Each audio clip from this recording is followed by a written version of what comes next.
muchas gracias a todas, todos por estar aquí hoy con nosotros en el auditorio. Es muy bonito ver este auditorio tan lleno, nos gusta eso, porque todas estas actividades que hacemos desde FAU para nuestros estudiantes, nuestros colegas también de aquí y de otros lugares, es para justamente que esté este espacio lleno y intercambiemos ideas y conocimientos. Mi nombre es Magdalena Cattan, yo soy la directora subrogante del Departamento de Diseño, subdirectora en otros momentos, académica de acá, exalumna de acá también. Hoy les quiero contar un poquito una historia de Danah Abdulla y cómo es que Danah está aquí con Serona también con nosotros hoy día en FAU. Creo que es importante contar esta pequeña historia porque habla de cómo finalmente tenemos que de repente vencer nuestros prejuicios, miedos y de repente acercarnos simplemente a la gente que nos interesa, que está desarrollando trabajos o líneas de pensamiento que nos parecen importantes. Entonces, muy brevemente contarles que yo tuve la suerte de tener una beca a Chile y estaba estudiando en el Reino Unido.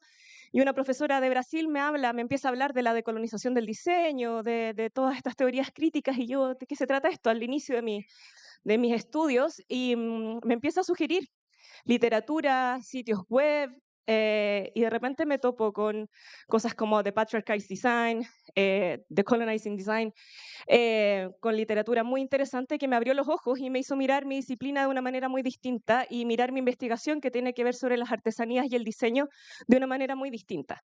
Y así es como empieza una conexión. Yo empiezo a seguir el trabajo de Danah, empiezo a seguir el trabajo de otras personas como Maya Ober, que estuvo aquí el año pasado, y por esas cosas del destino las conexiones se dieron y Danah viene a Chile por su investigación sobre la diáspora palestina y se da la oportunidad de que también tenga un espacio en su viaje para hacer esta charla y nos cuenta un poco más también sobre ese proceso del diseño y la decolonización y cómo lo han visto también desde el grupo que ya formó hace un tiempo atrás.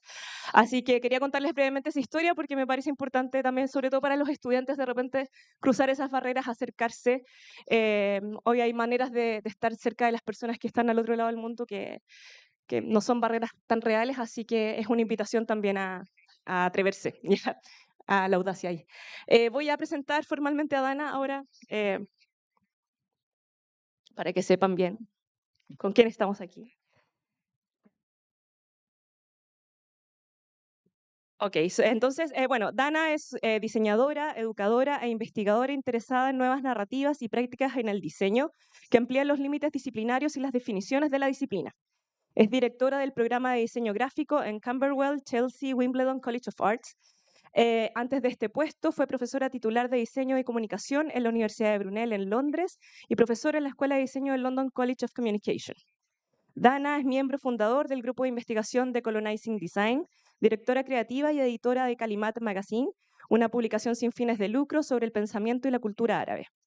Tiene un doctorado en el Departamento de Diseño de Goldsmith de la Universidad de Londres y la investigación de Danah se centra particularmente en la descolonización del diseño, las posibilidades de la educación en diseño, las culturas del diseño con un enfoque en la región árabe, la práctica del diseño, la publicación y los puntos de vista críticos del diseño social. Así que voy a darle ahora la palabra a Danah, nuestra invitada, y estamos muy contentos de que estés acá. Thank you so much for being here and for your time. Thank you. Oh, I guess, do you want me to use this mic? Okay, I'll give you this one. Okay. So, wow, very nice to see so many of you here. I just want the translators to know I'm very bad with microphones. Probably would have been better to give me a Beyonce mic, but it's really a pleasure to be here with you today. I'm very nervous because I've never been on this continent, and I've never given this presentation in this continent. And I'm very thankful to Magdalena for inviting me and for being here today. It's a pleasure. I will try my best to ensure that I don't speak too quickly, so that the translation gets to you.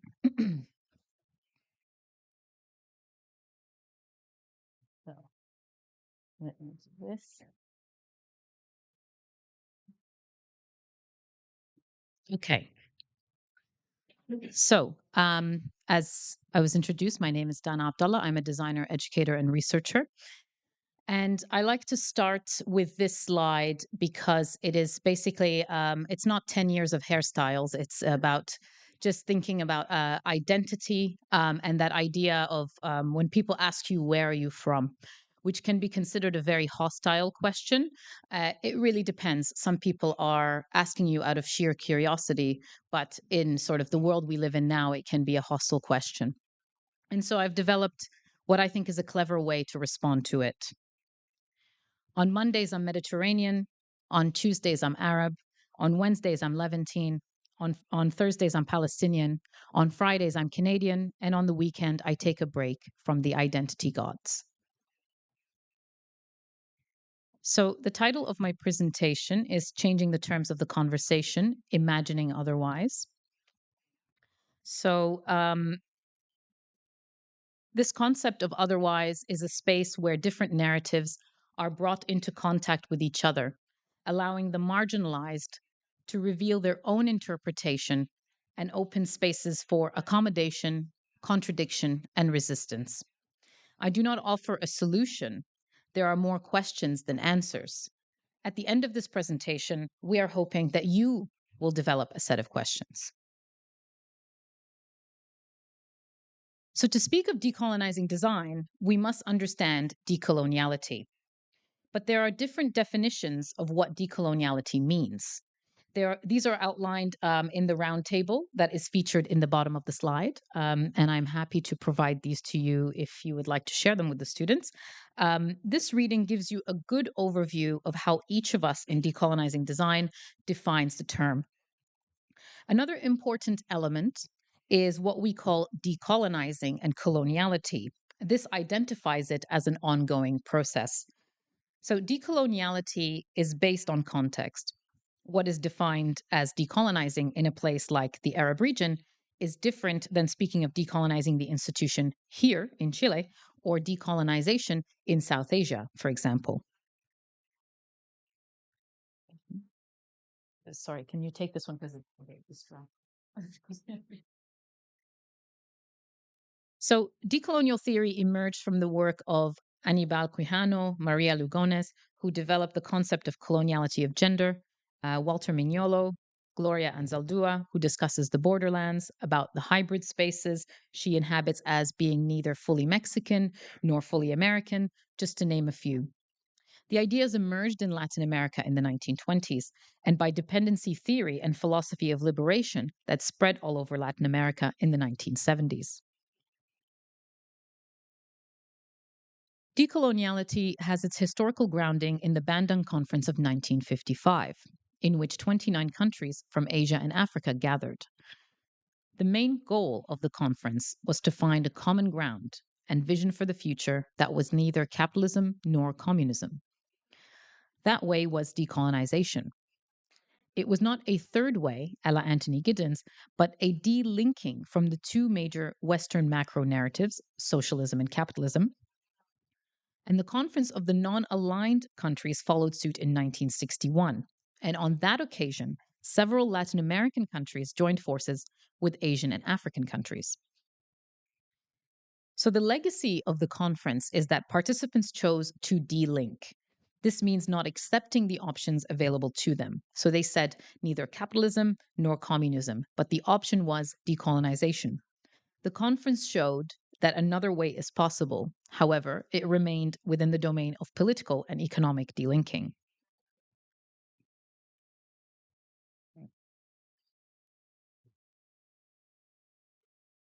So the term decoloniality should be understood as a subversion and transformation of Eurocentric thinking and knowledge, a knowledge produced with and from rather than about.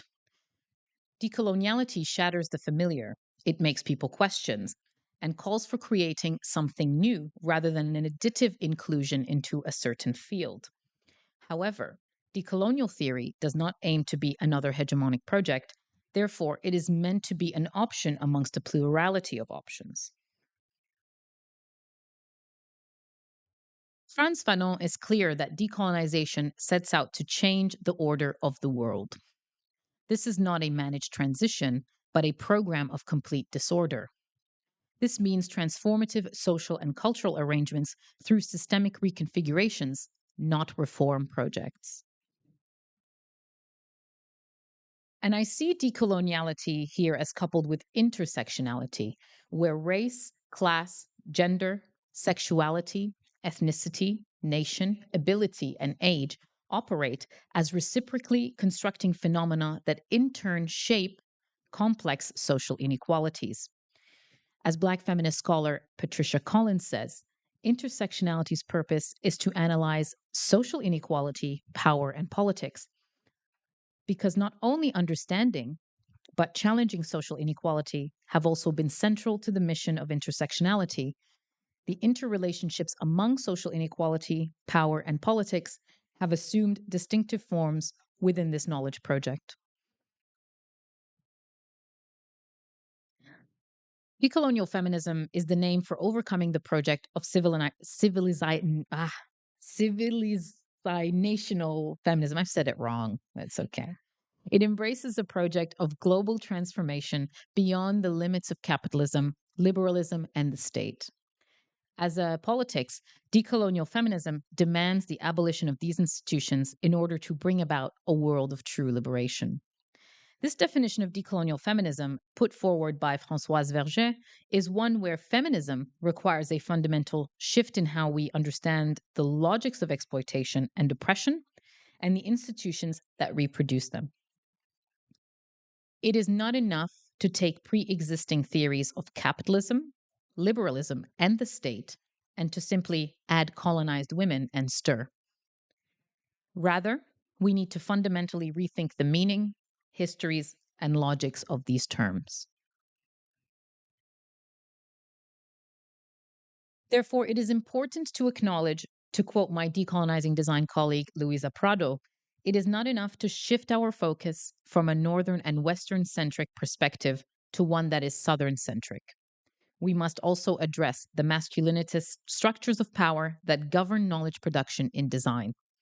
The work of decolonization requires a profound consideration of how gender hierarchies established by coloniality affect our perception of what counts as valid knowledge and who generates that knowledge.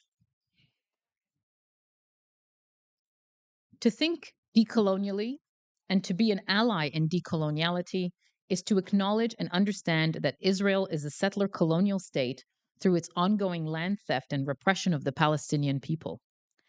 As Bandar and Ziadeh argue, the Zionist project is rooted in dispossession and maintained through a sophisticated matrix of apartheid policies against Palestinians everywhere, not just in the territories occupied in 1967.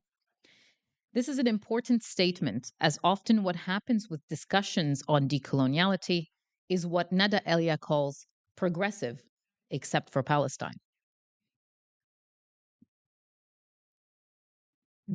So, René Descartes' famous phrase, "I think, therefore I am," means the I is non-situated, as it distinguishes between mind and body. It claims to produce objective knowledge. And to do this, you are not situated. You are beyond a location, beyond a body, beyond power relations, and you claim neutrality in knowledge.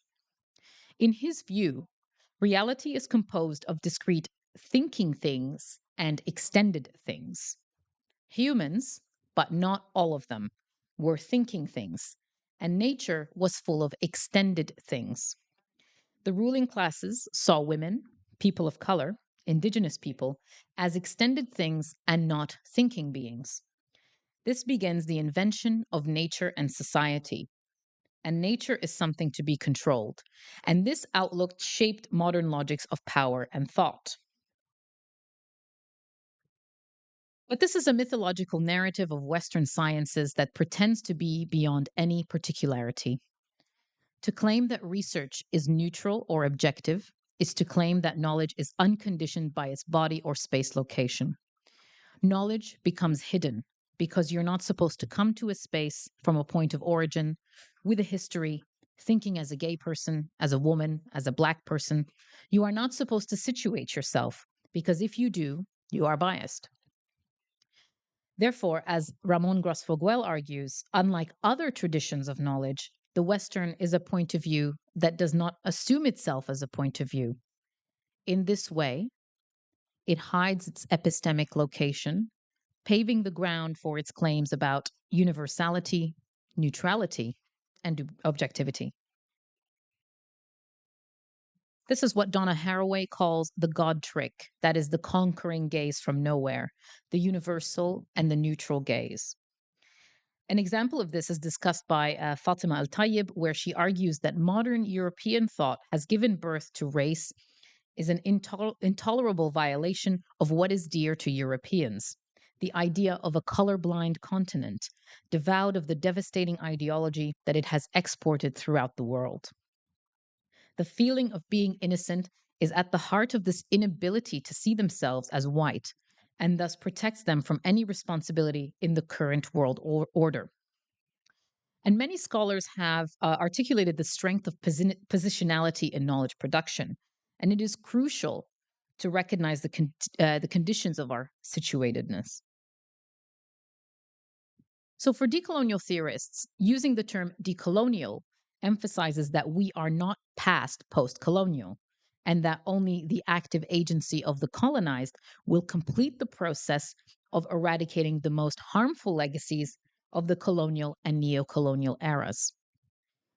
By the coloniality of power and colonial power matrix, decolonial theorists have come to mean the structures and institutions of power, control, and hegemony that emerged with the modern world of colonialism starting in 1492 and are still at large. Within this matrix, colonialism and empire in South and Central America proved to be a unique mode of domination that rested primarily on the marginalization, subordination, and elimination of indigenous populations and indigenous epistemologies and cultures. Europeans replaced native populations and their ways of knowing the world, placing their own way of thinking at the center of their conquest. Local indigenous traditions of reproducing natural systems and placing humans within a larger cosmology were gradually replaced by Western ideas of nature, culture, and progress, all seen as Christian, European, and white monopolies. The colonial matrix of power contains 4 interrelated domains that affect all dimensions of social existence: subjectivity and knowledge, authority, gender and sexuality, and economy. So the rise of capitalism gave us the idea not only that society was relatively independent of the web of life, but also that most women, indigenous peoples, slaves, and colonized peoples everywhere were not fully human and thus not fully members of society. These were people who were not, or were only barely human. They were part of nature, treated as social outcasts. They were cheapened. Enlightenment laws dictate that the universe is a repository of dead resources to exploit for our benefit. Colonialism was an entitlement to unpaid labor and resource plunder. The native populations were not entitled to pay. Racial taxonomies are the foundation of global capitalism.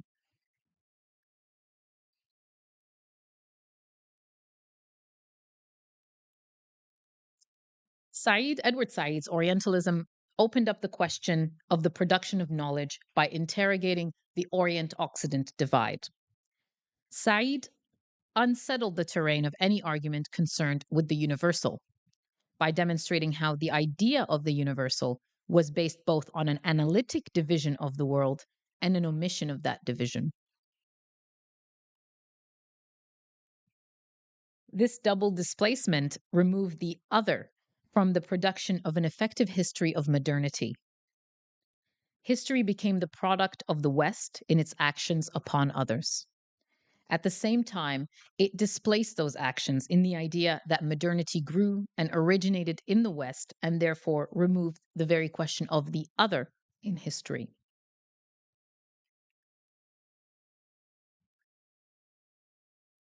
Émigré designers were some of the most important contributors to Western design in the mid and late 20th century.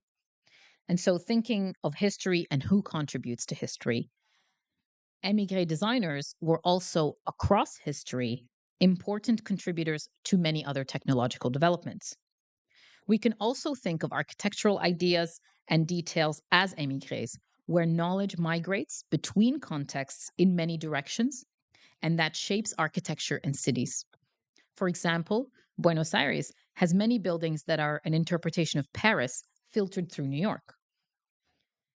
Decoloniality is the subversion and transformation of that which exists. It is not about erasing every trace of colonial culture, because people, such as myself, often inhabit the language of those that colonize them. So it is not to be thought of as de-Westernization. It is, as political theorist Akil Mbembe states, imagining a future based not on our ideal present, but refashioning the structures of race, power, and technology into a more liberated relationship. And in a way, this is part of the project that Sirona and I are here doing with Countless Palestinian Futures. So I'm going to go into a bit of an historical rabbit hole now to try to get to my point, which I hope I will make. So Janice Abulohod's book, Before European Hegemony, calls into question the Eurocentric view of the Dark Ages. Her work reinterprets the beginnings of the global economic revolution, which states that the political and economic hegemony of the West had to be. She claims that there was no inherent historical necessity that would have prevented cultures in the Eastern region from becoming progenitors of a modern world system. The roots of the modern trade system were not set in the 16th century, but in the 13th century, in the medieval period, as she argues. This constituted a global system, but no one area was dominating. Every country had equal footing. Abulohud describes subsystems defined by language, religion, and empire, dominated by imperial or core cities. So instead of airlines, cities were bound by sea lanes, rivers, and great overland routes. The system collapsed at the time of the Black Death between 1348 and 1351, allowing Europe to become a key player 100 years later and pushing others into the periphery. This period marked the rise of the Spanish and Portuguese empires and their construction of massive New World production systems, worked by coerced indigenous and African labor. These transformations were key elements of a planetary shift in the global center of power and production, from Asia to the North Atlantic, as Patel and Moore remind us. So, as I said, I'm going to go back in history, and I'm going to, our story here begins in Baghdad, in Iraq. This is a map of the round city of Baghdad as it was originally built in AD 762 by the Abbasid Khalif al-Mansur. It took 4 years to build and was based on the plans of traditional Roman military camps and designed with security in mind. 4 gates pierced the fortifications. While resembling any other imperial city at the time, what was different is the general population lived outside its walls. In 10th century Baghdad, readers of Arabic had about the same degree of access to Aristotle that readers of English do today. And this was due to a well-funded translation movement during the Abbasid Caliphate, which began in the second half of the 8th century. The movement sought to import Greek philosophy and science into Islamic culture, but it also drew on Syriac, Indian, and Persian texts, accumulating a great collection of world knowledge and built on it through their own discoveries. He, Al-Ma'mun, the Khalif, would send emissaries great distances to get hold of these scientific texts. Often, foreign rulers defeated in battle would be required to settle the terms of the surrender to him with books from their libraries rather than in gold. Al-Ma'mun was almost fanatical in his desire to collect all of the world's books under one roof, translate them into Arabic, and have his scholars study them. He created the House of Wisdom, and so the story goes. By the middle of the 9th century, the House of Wisdom had the largest selection of books in the known world. But no physical trace of it remains today, particularly after the Mongol invasion of Baghdad in 1258, led by Hulagu Khan.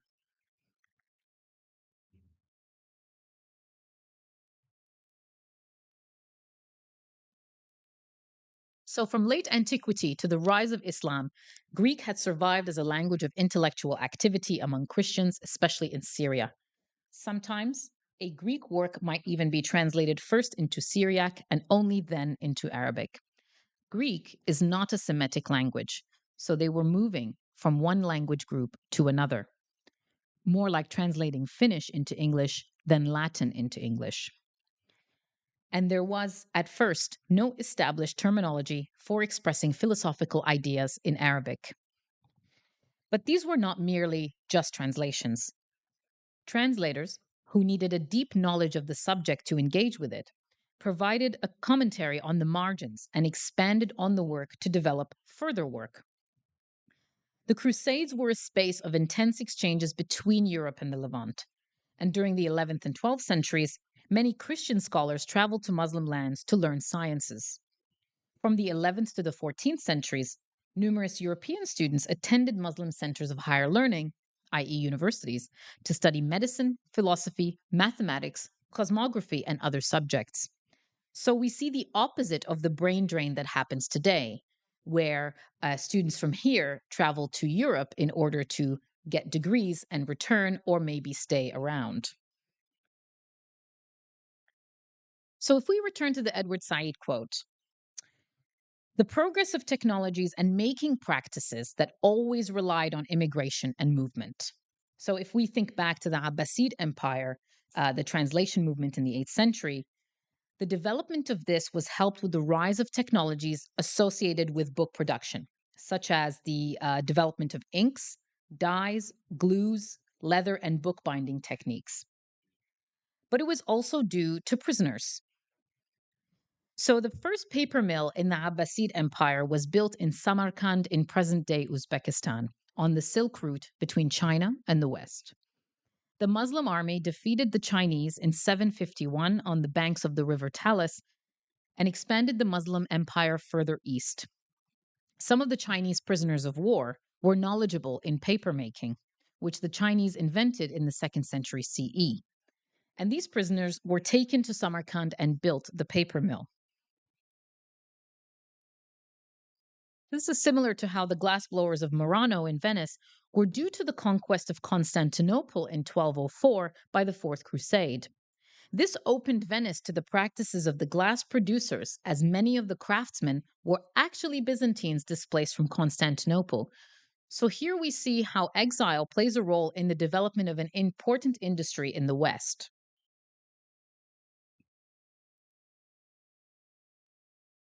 I want to draw on the example of chemistry to discuss the erasure of knowledge, or what is considered knowledge. The quote relates to the work of Geber the alchemist, also known as Jabir ibn Hayyan, known as the father of chemistry. So, to those who will suggest that chemistry did not truly come of age until Renaissance Europeans such as Robert Boyle and Antoine Lavoisier, I would argue that their definition of chemistry as a proper experimental science is too rigid.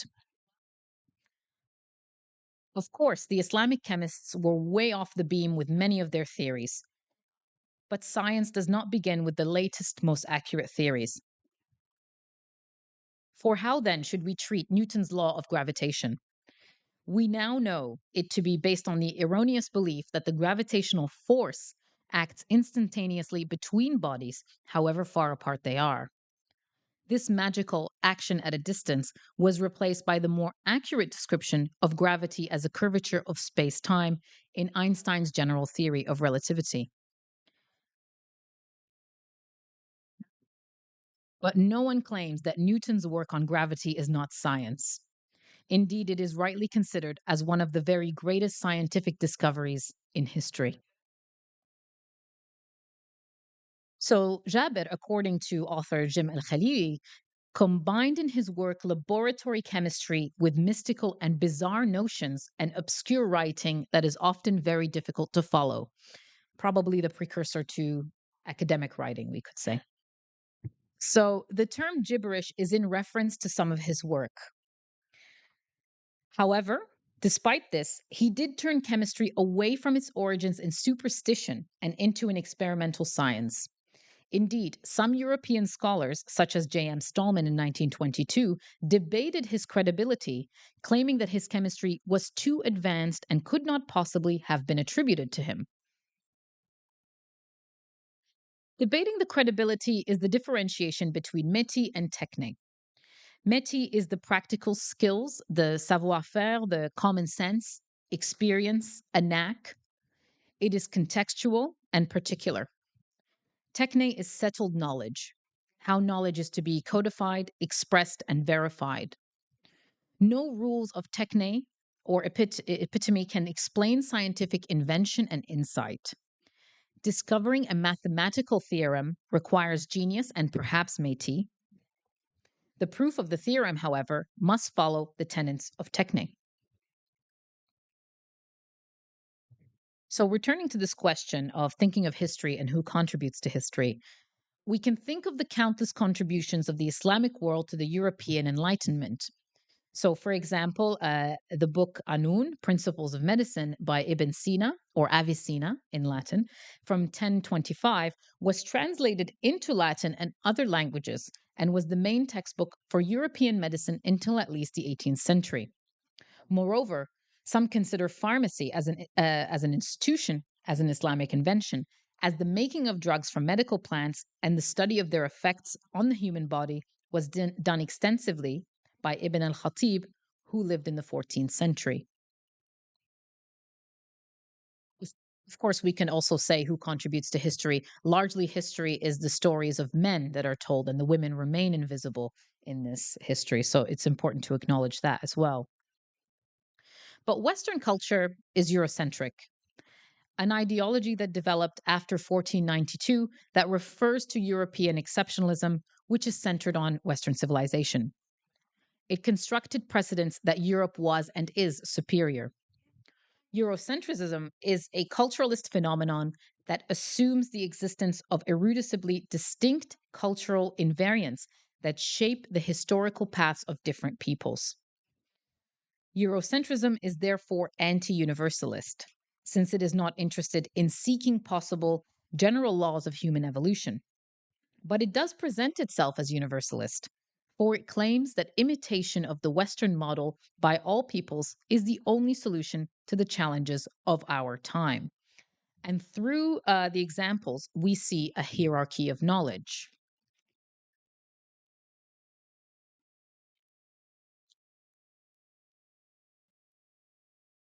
So this Eurocentric view has even skewed our perception of viewing the world by reinforcing colonialist superiority. This map, revolutionary at the time of its creation, is an inaccurate display of land masses. It pumps up the sizes of Europe and North America, and yet it is used everywhere, from textbooks to Google Maps. And so we assume the world looks like this. So, how is design Eurocentric? I know some of you are sitting here thinking, what does this have to do with design, right? It all does. You just have to link it together. But let's get really kind of specific here. I'm going to focus briefly on typographic hierarchy. So, design champions itself as a universal problem solving discipline. And in typography, universal is Latin, and it renders everything else as non Latin, and that it is not part of the canon. So, even one of typography's most famous texts, Robert Bringhurst's The Elements of Typographic Style, refers to typography as a practice that was once a fluently multilingual and a multicultural calling. But the last 100 years has seen an increase in typographic ethnocentricity and racism, and much of that narrow-mindedness is institutionalized in the workings of machines. If anyone has ever attempted to take Arabic text into Adobe products, up until quite recently, you had to have a plugin, and there were so many different ways that designers would use in order to create documents in multiple languages, because this these software don't accommodate it. The same still with creating typefaces. You must work towards the structure of how you create a Latin typeface. So other scripts have to accommodate the heights, X line, all of that of Latin typefaces. And this remains part of the machines. So for Bringhurst, there are alphabets that have histories longer and more intricate than Latin. And typography and typographers must honor the variety and complexity of human language, thought, and identity instead of homogenizing or hiding it. So categorizing Arabic as non-Latin implies a hierarchy, an outdated method that ignores the multilingual audience, and some designers have called for abolishing the term. Now, recent advances in technology and desktop publishing have rendered the creation of special characters easier, but the non-Latin category remains in place and these machines embedded with the binary. So again, you're seeing Arabic and other letter forms forced to accommodate Latin font characterizations within the software. Another way that racism is embedded in machines is to refer to these devices, like Amazon's Alexa. There have been countless articles documenting certain ways AI in general discriminates against specific populations. Think of the ways in which some accents are recognized because they don't speak a particular type of English. Speaking English as an international language, as Stuart Hall reminds us, cannot speak the Queen's English, or now the King's English.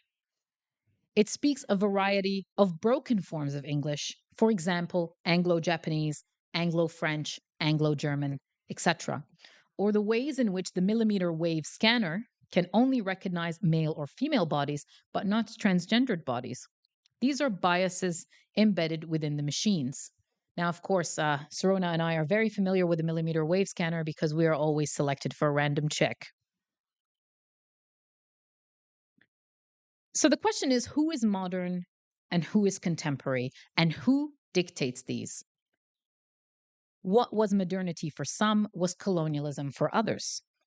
Signs of progress are someone else's progress. They are imposed on others at a great cost.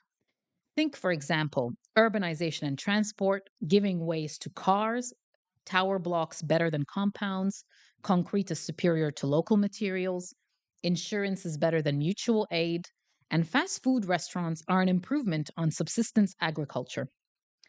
These are considered progress, but by who? Who dictates what good design is and what is crafts? When we think of good design, defined as the expression of taste manufactured by tastemakers, the certifiably acceptable objects that are material counterparts of the reading lists approved by the great book clubs, we think of Western design. The West makes good design while the rest do crafts. As the writer Alice Rawsthorne writes, many craft traditions were dismissed, even those with proud artisanal histories, on the grounds that they might impede modernization. The frame of reference for the vast majority of design histories and theories is Europe and North America, which often exclude the histories of colonialism, imperialism, migration, slavery, and wars, in spite of the fact that they have always been involved in these activities, although perhaps not explicitly being called designers. Take, for example, how this concept of universal design erases certain people. In 1925, Herbert Bayer from the Bauhaus proposed to drop capitals and use lowercase instead. For Bayer, modern life was too fast and too exciting to waste time on using two alphabets. At the time, the statement was meant as something revolutionary because, as Laszlo Moholy-Nagy argues, who's also from the Bauhaus, capitals were associated with power, authority, and tradition. Indeed, you can see this in which names and words were capitalized. So, for example, titles like king, lord, president, pope, etc. And in colonial times, white as a race was capitalized and black was written in lowercase. Interestingly, this shows you how much the point of reference was Europe, because only Latin, Greek, and Cyrillic alphabets use both lower and uppercase letters, whereas the majority of scripts use just one letter case. So we have these grand figures and ideas of what good architecture looks like. So to begin to decolonize design, architecture is not only to reimagine and rethink canon, we should begin to historicize the connection between colonialism, modernity, culture, knowledge production, power relationships, architecture, and urbanism. Architecture, as Professor Leslie Loco articulates, has had such a deep and embedded relationship with spatial practices, colonization, settlement, and dispossession. If you don't teach architects to question it, you're ignoring a huge part of what the profession does. The discussion on good design is a question of who controls, profits from, or is protected or not by the ways in which intellectual forms of production and consumption are organized. And this applies to the division of labor in Western design history. Again, the West does good design while the rest do crafts. So design historian Cheryl Buckley emphasizes that Western design has historically been organized along the hegemonic gender binary, where women are presumed to have sex-specific skills that make them especially suited for work in the decorative arts and in fields associated with domesticity, such as embroidery, weaving, knitting, pottery, or dressmaking.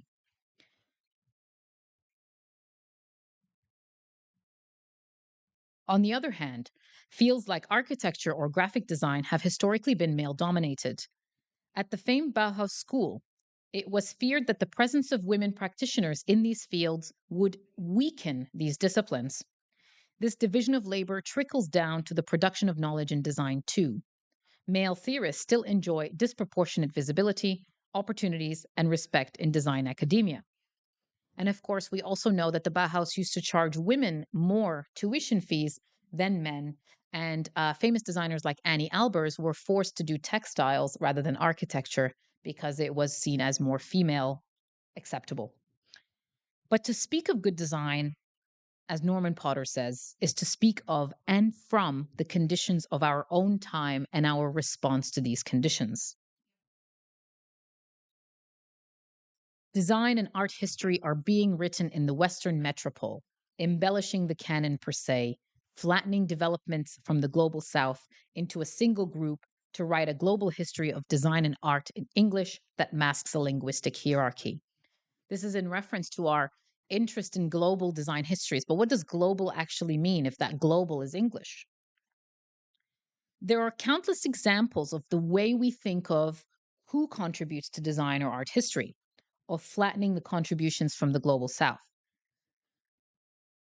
Exhibitions such as Les Magiciens de la Terre in 1989 at the Centre Pompidou in Paris attempted to provide an alternative discourse, but were in fact othering. Curated by Jean-Hubert Martin, the exhibition brought together 50 works by Western artists and 50 by non-Western artists. Obviously, this worldwide claim by the exhibition brought on a heated discussion about the politics of representation of others by Western institutions and characters. It really was a West or Rest rhetoric. So global history is another Anglospheric invention to integrate the other into a cosmopolitan narrative on our own terms in our tongues. So while claiming to support global inclusion, how many students or educators in Western design and art schools study the global South or know its history? So again, it's still a story of the rest and the West. You know the story of the West very well. The West doesn't really care about the stories of other spaces. And even when they're in English, they still don't care. Returning to this question, I want to think about what stories rule the world. I am reminded through this journey that we've taken of how Plato once argued that storytellers rule the world.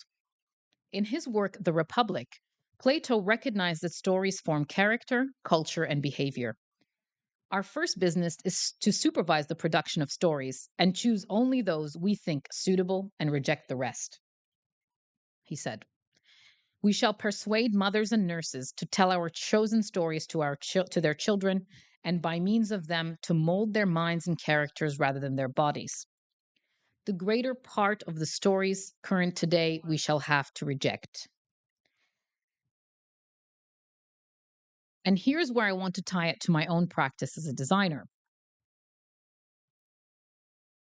So when I launched Kalimat in 2010, I was frustrated by how my Arab community often knew more about cultural production in the West than their local context, and the country is geographically and culturally closer to us.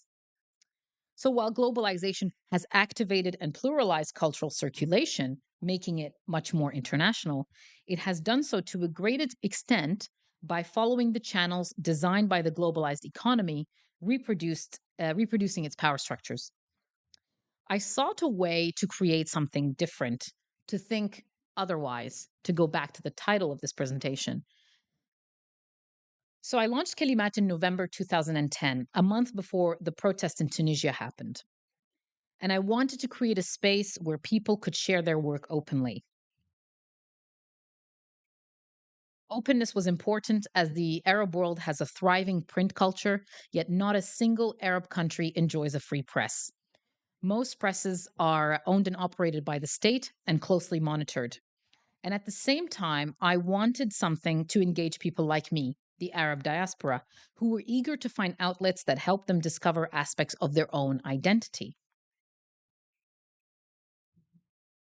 So, as a graphic designer, I wanted to use my skills to create a visual communication tool that empowers Arabs worldwide to share their work in the English language.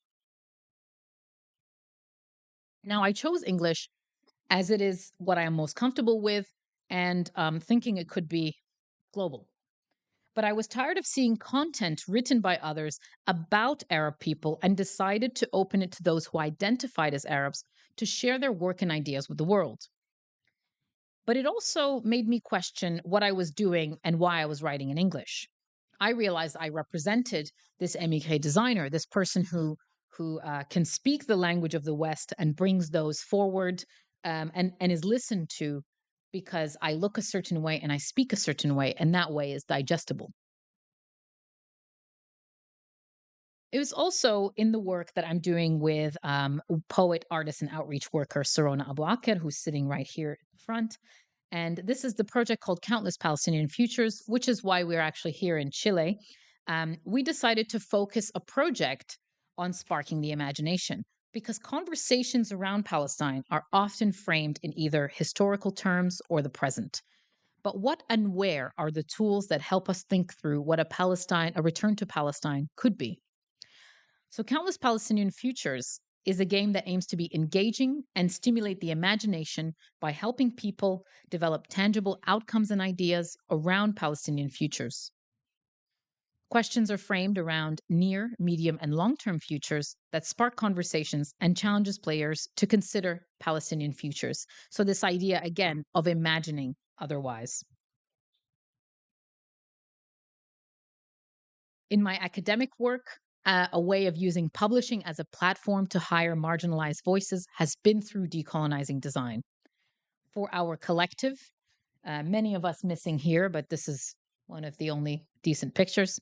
For our collective, we felt that much of the academic and professional discourse within the design disciplines has been bereft of a critical reflection on the politics of design practice and on the politics of the artifacts, systems, and practices that designerly activity produces. Our premise is that design theory, practice, and pedagogy as a whole are not geared towards delivering the kinds of knowledge and understanding that are adequate to addressing long-standing systemic issues of power. Our objective as design scholars and practitioners is to transform the very terms of present-day design studies and research. Designers can put to task their skills, techniques, and mentalities to designing futures aimed at advancing ecological, social, and technological conditions where multiple worlds and knowledges involving both humans and non-humans can flourish in mutually enhancing ways. For us, decolonization is not simply one more option or approach among others within design discourse. Rather, it is a fundamental imperative to which all design endeavors must be oriented. And with this statement, we highlight that the change is not additive, but to challenge power structures. And we have been very active since our launch. We hosted a symposium on intersectionality and design in Malmo, and all the papers and audio were published online. Whereas symposium that allowed anybody to submit a paper. It wasn't just merely established scholars, and we had undergraduate students. And what was important for us is even though we had keynote speakers, we decided to use the kind of play with typographic hierarchy where everyone on the poster over there in the corner was on the same level. So there wasn't someone who was like the star of the show. In that way, you make people feel a bit more welcome through this very small design act. In June 2017, we went over to the Venice Biennale to present a paper on decolonizing design, which then turned into a book chapter in a book called Extracurricular. We've edited the 10th volume of the Design and Culture Journal, which was the first set of writings to deal with the subject of decolonizing design. We participated in the first ever Porto Design Biennial, conducting a series of workshops. And our most recent project is the Decolonization and Design Lesson Plan for Bloomsbury, which is available online for free. And for us, a lot of the work that we do is providing these resources to students and educators in order to start thinking about these ideas together. So I want to return to the title of the talk, this idea of imagining otherwise. So how can we do this as designers?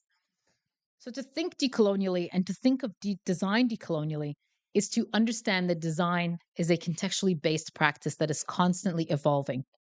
This evolution is producing new mixes of designers that requires design to move beyond the single discipline, categories created within Western thoughts and experiences. So what is an example of this? How do we begin to think decolonially? So for example, one hegemonic political concern is to fight against poverty. Research is done to help decide how poverty can be reduced. But there is no research done to explain why we have poverty in the world. Decolonial knowledge aims to reveal the causes of poverty rather than accept it as a matter of fact, and to produce knowledge to reduce its extension. And this is how we begin to open up possibilities, spaces of accommodation, contradiction, and resistance. Thank you very much.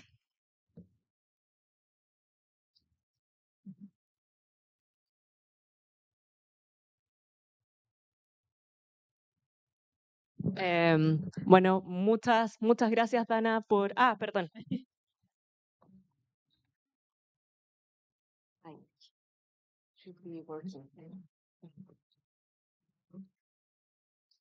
Vamos a abrir un espacio para preguntas. La idea es que haya aquí una conversación. Espero que la traducción haya funcionado bien y todos hayan escuchado esta estupenda clase que tuvimos para entender un poco más del concepto de colonización y cómo lo empezamos a linkear al diseño. Y la idea es partir con algunas preguntas. Yo quiero partir con una, te la voy a hacer en español para que se entienda para todos.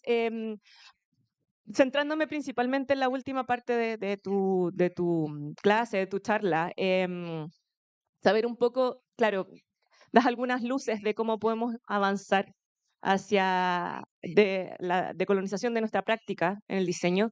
Y sé que es una pregunta quizás un poco difícil, pero ¿de qué manera ves tú que eso puede empezar a integrarse en los espacios académicos cuando estamos en posiciones, por ejemplo, como la tuya o la mía, donde tenemos cierta chance de tomar decisiones y poder intentar ciertos cambios? ¿O ves que es algo más posible de acceder a través de la práctica del diseño en el mundo profesional?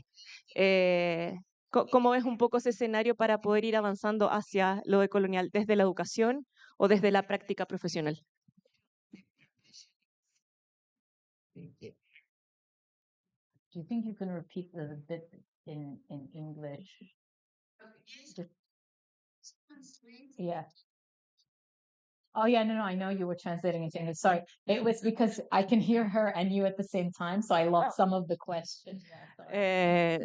Yeah, so I was just asking if how you see this advance towards decolonization for designers or for design in general. It will be easier to take it from the educational side as people like you or me were trying to think about these new lines of thought, or you see that it's more easy to approach them through practice, to professional practice? So you see it's a difference,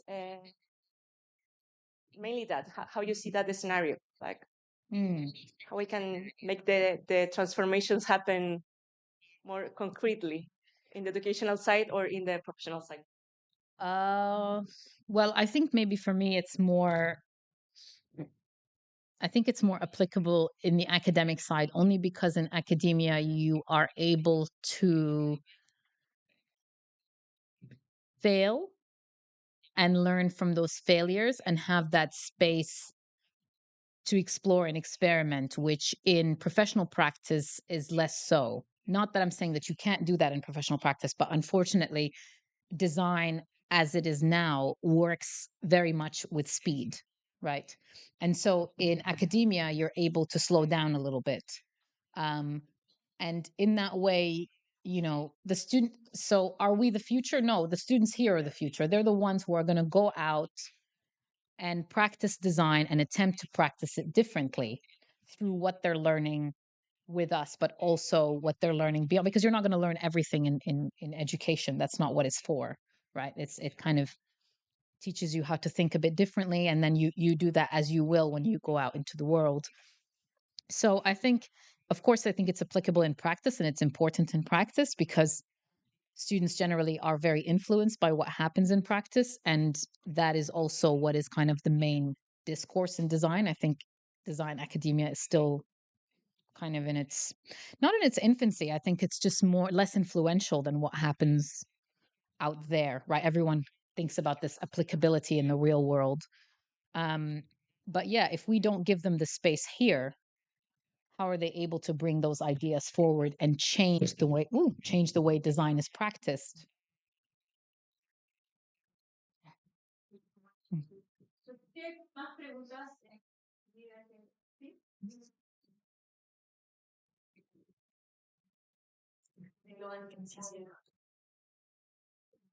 Hi.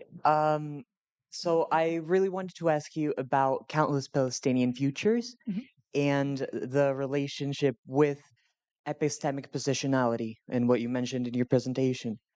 Um, so how does the game Countless Palestinian Futures help the players reach that logical and consequential understanding of a new future based not on the understandings of the present, as you said, could be conflictive with new possible futures?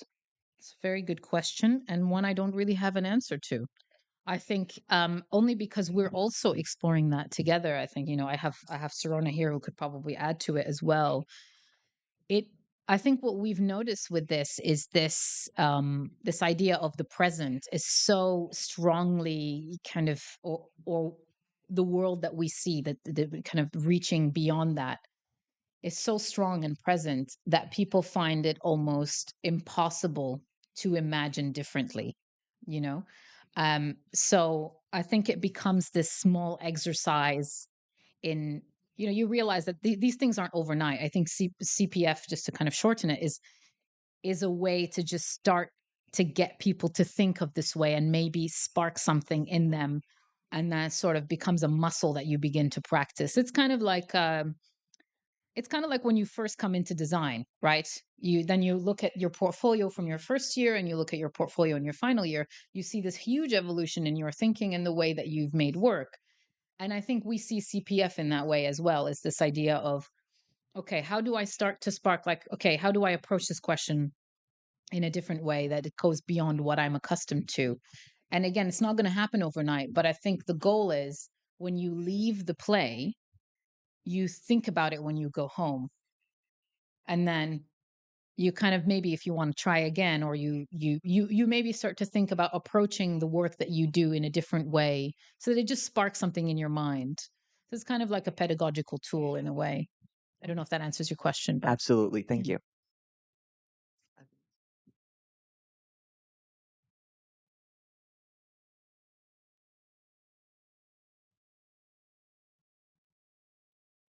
Hi, thank you so much for your amazing presentation, very inspiring. And very good to organize the thoughts that sometimes can be all over the place on decolonization. I was going to ask if you see any relation between co-design and decolonization, and especially on this case that you have, if you see any potential and to explore that further or no. Maybe If I see potential in exploring that connection, and to what extent the players become fundamental parts in the co-creation of the results. It in reference to Countless Palestinian Futures? Yes. Yeah, they're absolutely,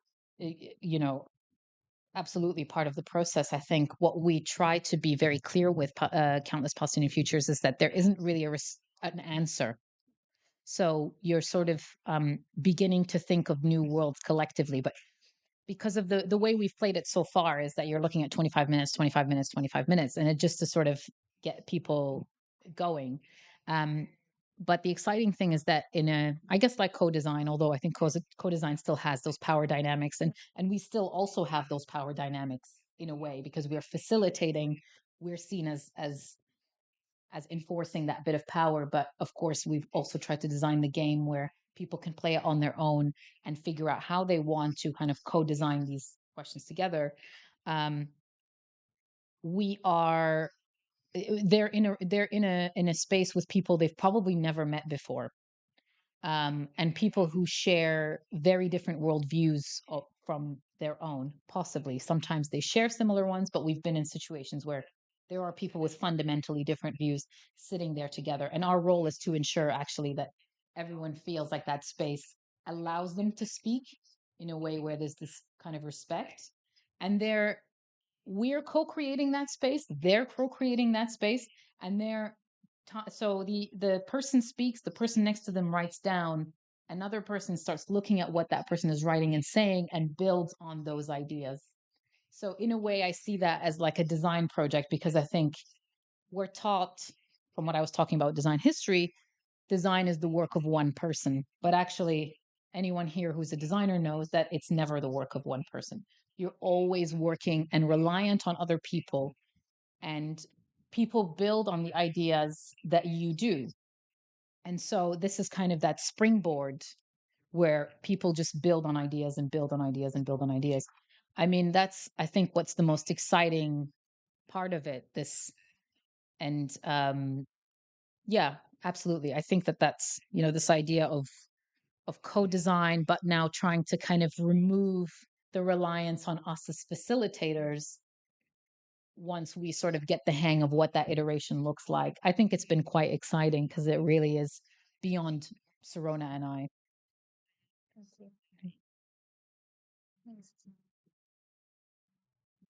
¿Hay alguna otra pregunta o comentario o ideas que surjan? I know there was a lot there, so. Thank you for your presentation. I have more of a reflection than a question. I don't know if that's okay. Sure. Sometimes when I see this presentation of this kind of presentation, I feel so like frustrated, because I don't know, I think that I will like to like start over. It's like, how can I start over and instead of decolonizing, teaching people that we can be better, and we can, more than be better, we can express ourselves, and we can something like change it from the start. And I get really frustrated, and it's so like because it's like let me think about it. It's like I'm not suffering from I mean, I'm not I have the consequences of decolonizing, but I'm not suffering as a colonization, but I'm not suffering from the place, from like Asia or like Africa or like other places. I'm like, I have the opportunity to study, I have the opportunity to learn, but there are people that doesn't have that opportunity, and that makes me really sad and frustrated. But I think that I'm thankful that people like you are going to places and teaching people, because that's how we decolonize from the start. Thank you very much for your comment. Yeah, I think actually I think I'm hesitant to say teach people because I'm actually really interested in learning from the approaches and what you got from here. And that's most fascinating to me, I think. But I get the frustration. I get the wanting to kind of start all over again. But I guess what it's meant to be is that don't see it as something, don't be completely defeatist by what is here. Actually, it's how do I begin to think differently about my approach rather than let me just start completely all over. And what tools do I use in kind of shifting my thinking and things like that. So I hope that's maybe one thing I hope you can take from it. Yeah.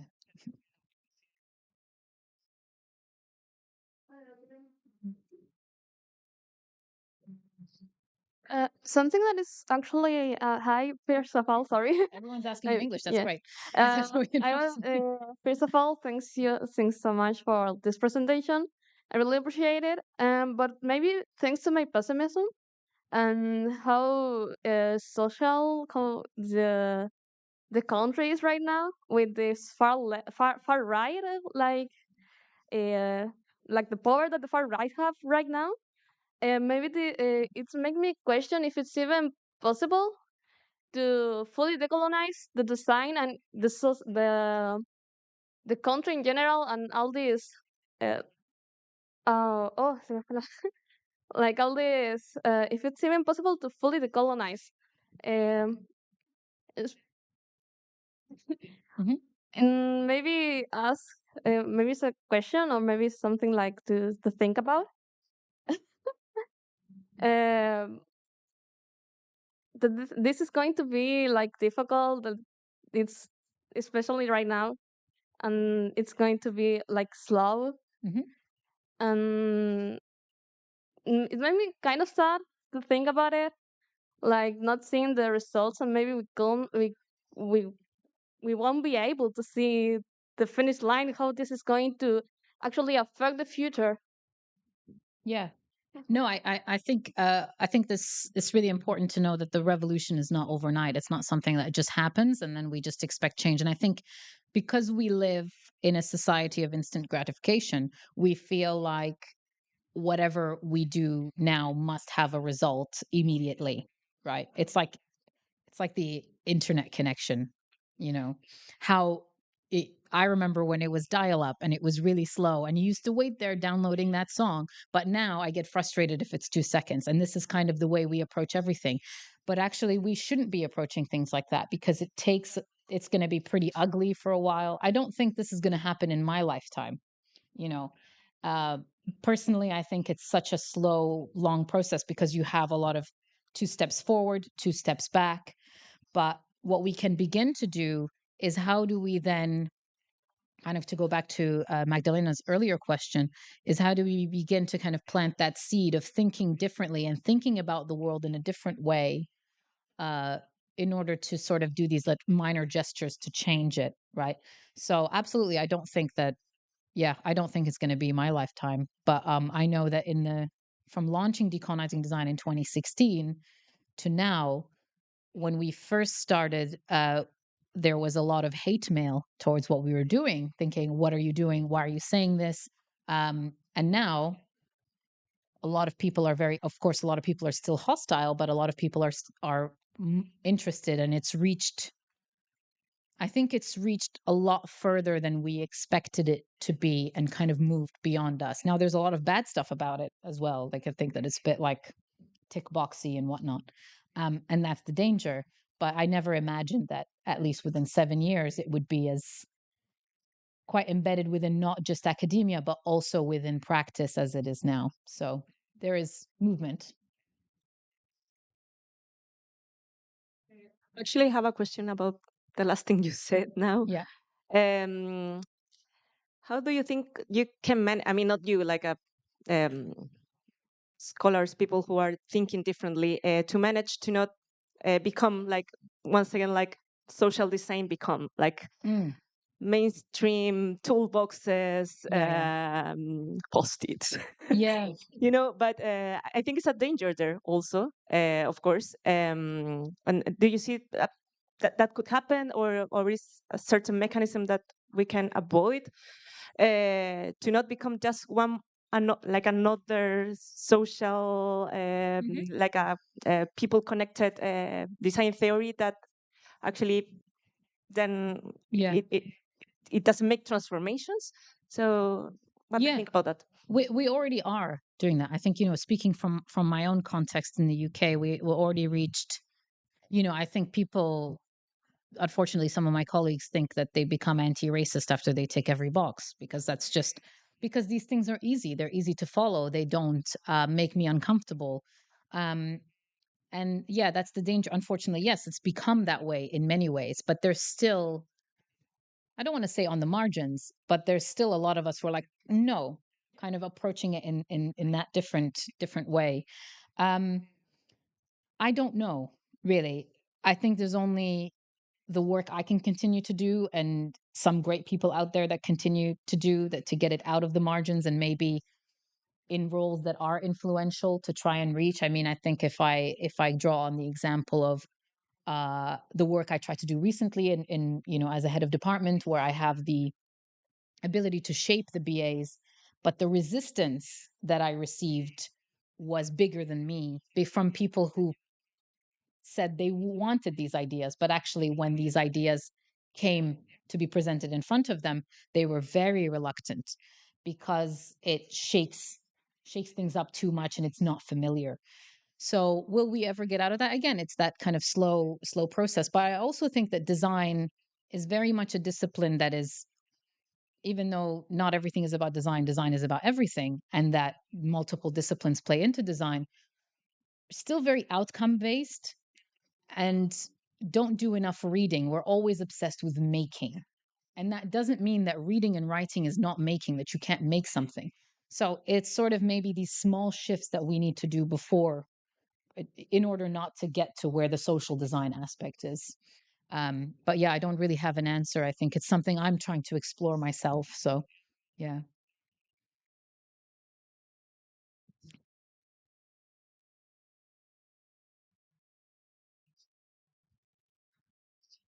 Comments, questions, criticisms, complaints?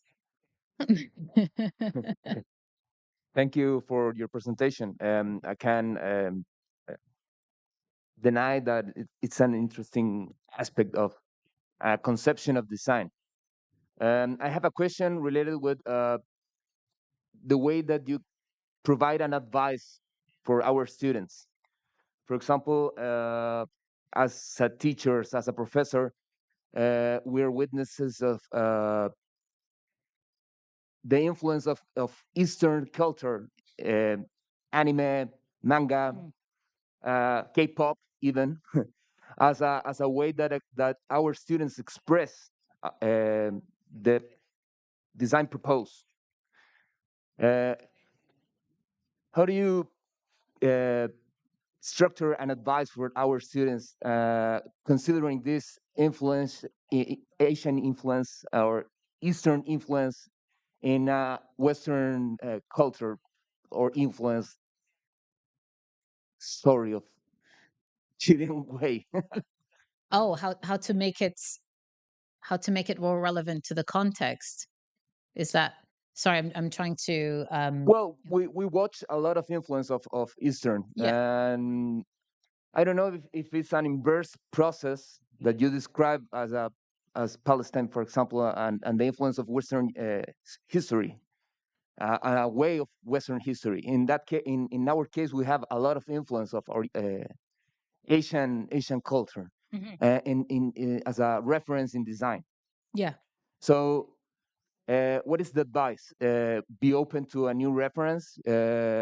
Don't be shy to express in different ways, or be able to receive any type of influence based on particular aspects of any project. Yeah, I mean, absolutely. I think that an influence, being open to new influences, is really important. And as most of my friends would know, I'm a big fan of Japan.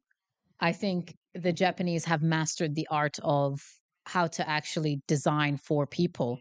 The way they design things are incredibly thoughtful. And I never understood why the point of reference was the West when you visit Japan and realize how much thought is put into every object that they make.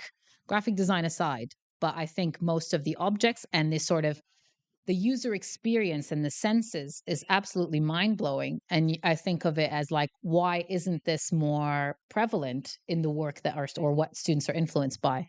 So 100%, I think, being open to that. But I'm also a big proponent of what works in the context.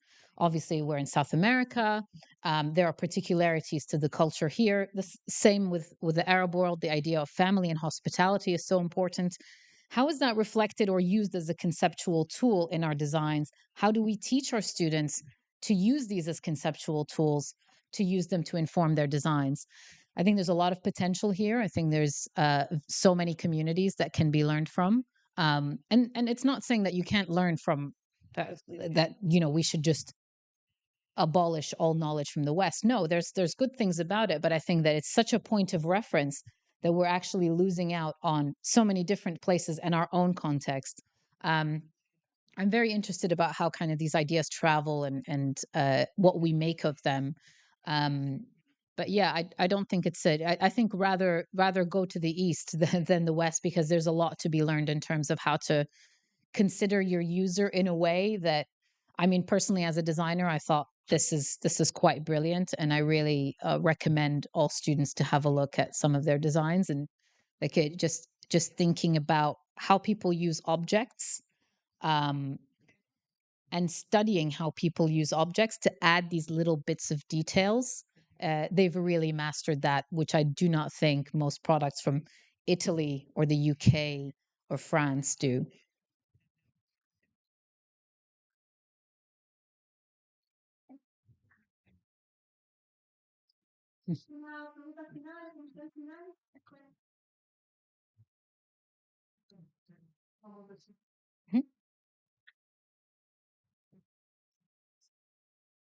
Voy a hablar en español. Em, es más un comentario en relación al comentario que surgió allá abajo en la esquina, que es mi opinión personal en realidad, que yo no creo que haya un algo al final de la línea, o una meta a la que hay que llegar, o algo a lo que vamos a llegar y todo va a estar bien. Es como prueba y error, y cada vez que vayamos avanzando y vayamos logrando cosas bacanes, van a seguir surgiendo problemas, soluciones, problemas, y así constantemente. La idea es ir mejorando hacia arriba, pero no buscar una meta, porque eso sería conformarse. Eh, eso. Gracias.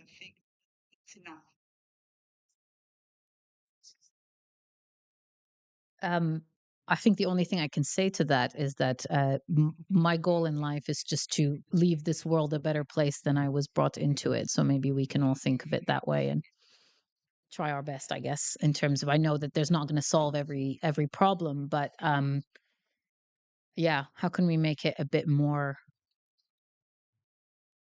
bearable, maybe? Because life is hard. Living is hard. So yeah. But again, as I said, I'm a piss optimist, so I live between hope and despair. But Ok, so, muchas gracias, Danah, por haber estado aquí, por tu charla, por el espacio para las preguntas, por hacernos cuestionarnos algunas cosas. Y para algunas personas que están aquí, no sé si hay alguno que todavía está interesado en participar en Countless Palestinian Futures. Va a haber otra sesión el jueves en el Club Palestino. Por si alguien quiere inscribirse, que sea descendiente o tenga relación con esa diáspora. Y también quería aprovechar de agradecer algunas formalidades que olvidé al principio a la Dirección de Creación por facilitarnos, de Investigación y Creación, por facilitarnos la traducción simultánea que tanto nos ayudó en esta instancia, y gracias al equipo ahí también por ese apoyo. Así que thank you so much, Danah, for all of this, for this morning. And yeah. Great. It was, I think we have a lot to think and digest about everything we learn, and that's the idea, I guess. So we're learning. yeah, thank you. And thank you to the translators as well. Thank you.